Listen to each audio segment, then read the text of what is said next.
Richard Dennis Ralston. First time I met him when I was in Dallas, Texas, as the director of tennis at the University Club in the Galleria.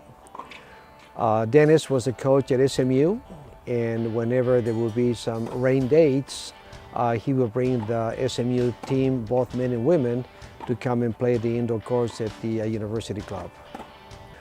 Dennis and I have been friends since back in the 1980s. He stayed at SMU until the year of 1991, and we had a very successful group of tennis professionals that would meet at his house on Monday nights to just get together and to have a Bible group with tennis pros.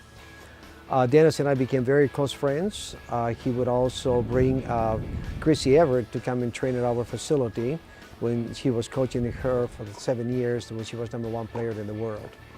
So it was an incredible experience to watch Dennis coach the #1 player in the world at the time, and also be able to watch him coach the SMU, both men and women tennis teams.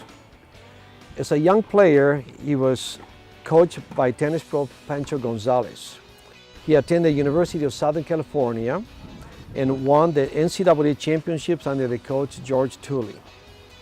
He was the highest ranked American player at the end of 3 consecutive years in the 1960s. His best result was a Grand Slam singles event came in 1966, when he was seeded 6th and reached the finals of the Wimbledon Championships, when he lost to 4th seed Manuel Santana in straight sets. Ralston was a member of the Handsome Eight, the initial group of players signed for the Professional World Championship Tennis. He won 27 national doubles and singles titles, including 5 Grand Slam doubles crowns.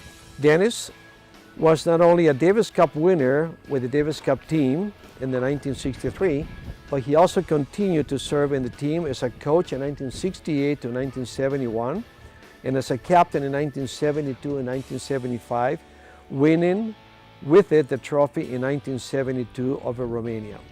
5 years ago, when I became aware that Dennis had lost his leg through a staph infection of a ankle surgery, I reached out to Dennis, and he moved to Houston, and eventually ended up moving to Austin, where he still teaches, coaches, and trains people in a tennis club.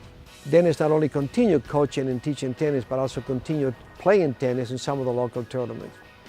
Dennis has also been an incredible witness and given seminars to the USTA, USPTA, the CATA, the PTR, talking about the addiction he had with painkillers for 10 years. Very open about it, and he will be very, very open to talk about his problems he had with it and the consequences he had with his addiction. Dennis is not only an incredible teacher, person, mentor to many people and pros and coaches, but also just an incredible human being who cares about people, cares about the game, cares about the history of the game. Dennis, congratulations on being inducted on the 2016